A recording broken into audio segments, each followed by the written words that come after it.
সবাইকে আমাদের আসামে খেলা দেওয়ার জন্য আমরা কেন জানি মানুষের রোগ থেকে মুক্ত হতে পারছে না। ছাত্র জনতার অভ্যুত্থানের মধ্য দিয়ে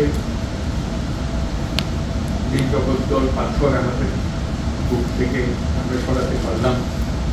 আমরা বিজয় উৎসব করলাম, আজকে বিজয়ের মাসে আরো বেশি করে বিজয় করার কথা আছে, সে নিয়ে আনন্দ করার কথা। কিন্তু আমাদের এই মুক্তি, আমাদের এই স্বাধীনতা অনেকের কাছে পছন্দ হচ্ছে না। নানাভাবে নানা গতিতে এটাকে উল্টে দেওয়ার চেষ্টা। এই 5ই অগাস্টের পর থেকে কত রকম ভাবে এটা এসেছে আপনারা আমার সাথে অনেক ভালো জানেন, বাস্তবের পরিপ্রেক্ষিতে সেগুলো দেখেছেন। আমরা এর মধ্যেই এই পরিস্থিতিতেই মনে করেছিলাম শুরুতে যে বিরাট একটা পূজা আসছে, দুর্গা পূজা আসছে, এটা নিয়ে একটা হাঙ্গামা শুরু হবে। তো সেখানেও আমরা ঐক্যের আহ্বান জানিয়েছিলাম, আপনারা সবাই ঐক্যের মধ্যে শরীক হয়েছিলেন। সারা দেশ জুড়ে শান্তিপূর্ণভাবে পূজা পালিত হয়েছিল, আমরা সবাই উপস্থিত ছিলাম। সারা দেশ পূজার আনন্দে শরীক হয়েছিল। কোনো তফাৎ, কোনো জায়গাতে কোনো রকমের বিশৃঙ্খলা, কটূক্তি কিছুই আছে, সেটাও অনেকের পছন্দ হয়। আবার নতুন নতুন পেশে নতুন ভাবে চেষ্টা করেই যাচ্ছে। এখন যে চেষ্টার মধ্যে আমরা দেখছি চেষ্টা চলছে, সেটার বিশেষ একটা রূপ আছে, সেই জন্য আপনাদের বিশেষভাবে আমরা জানাচ্ছি। এটা হলো যে বাংলাদেশ আমরা গড়ে তোলার চেষ্টা করছি, সেটাকে থামাচাপা দিয়ে আরেক বাংলাদেশের কাহিনী তারা রচনা করে চলছে। সারাক্ষণ এটা নানা রূপরেখা তারা দিয়ে যাচ্ছে।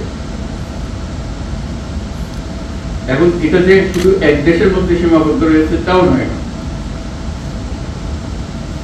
বিশেষ বিশেষ বড় বড় দেশের মধ্যে এটা ছড়িয়ে গেছে। যেহেতু আমাদের এই শাখা বিরাট অভ্যুত্থান, যার পছন্দ হয়নি, যাদের পছন্দ হয়নি, তারা এটাকে মুছে দিতে চায়, আড়াল করতে চায়, এটাকে নতুন ভঙ্গিতে দুনিয়ার সামনে পেশ করতে চায়।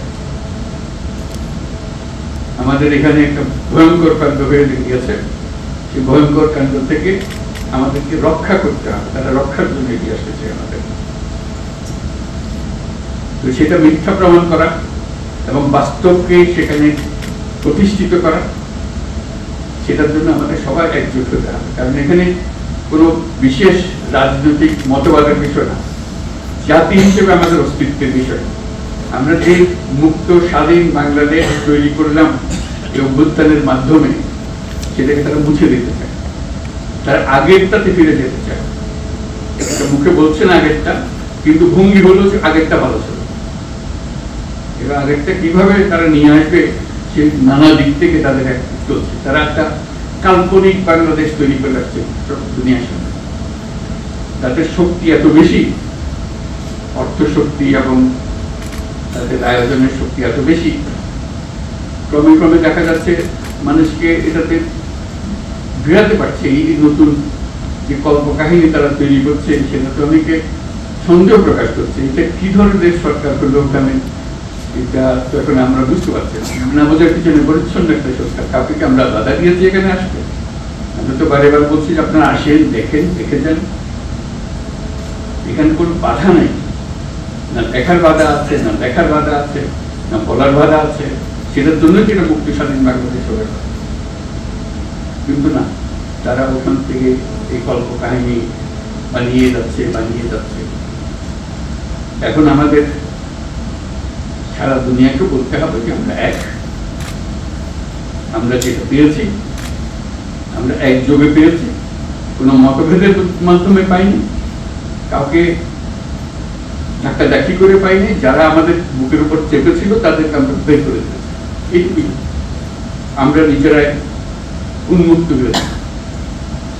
সেই জিনিসটা সবার সামনে তুলে ধরা, কিভাবে তুলব সে ব্যাপারে পরামর্শ সবাই মিলে একটা জন্য আমরা প্রয়াসটা করতে পারি। কারণ আমাদের এই নতুন বাংলাদেশের যাত্রাপথে এটা একটা মস্ত বড় বিষয় হয়ে দাঁড়িয়েছে, অস্তিত্বের বিষয় হয়ে দাঁড়িয়েছে। এই জিনিসটা যেন আমরা ঠিকভাবে অগ্রসর হতে ভুল না করি, সেটার জন্যই আমরা সবাই মিলে পরামর্শ করে যাতে করে একযোগে আমরা কাজটা করতে পারি সে আলোচনা আমরা। আপনারা নিজেরা এটা খুব ভালো করে বোঝেন, আমার বোঝানোর দরকার ছিল না, তবু শুরুতে কিছু বলার দরকার আমাদের বললাম। আমাদের মনের ভেতর এগুলো স্পষ্টভাবে জেগে আছে, সেটা সবার সামনে একত্র হয়ে বললে আমাদের শক্তি, সমবেত শক্তিটা আসবে। সেই সমবেত শক্তিটার জন্য আমরা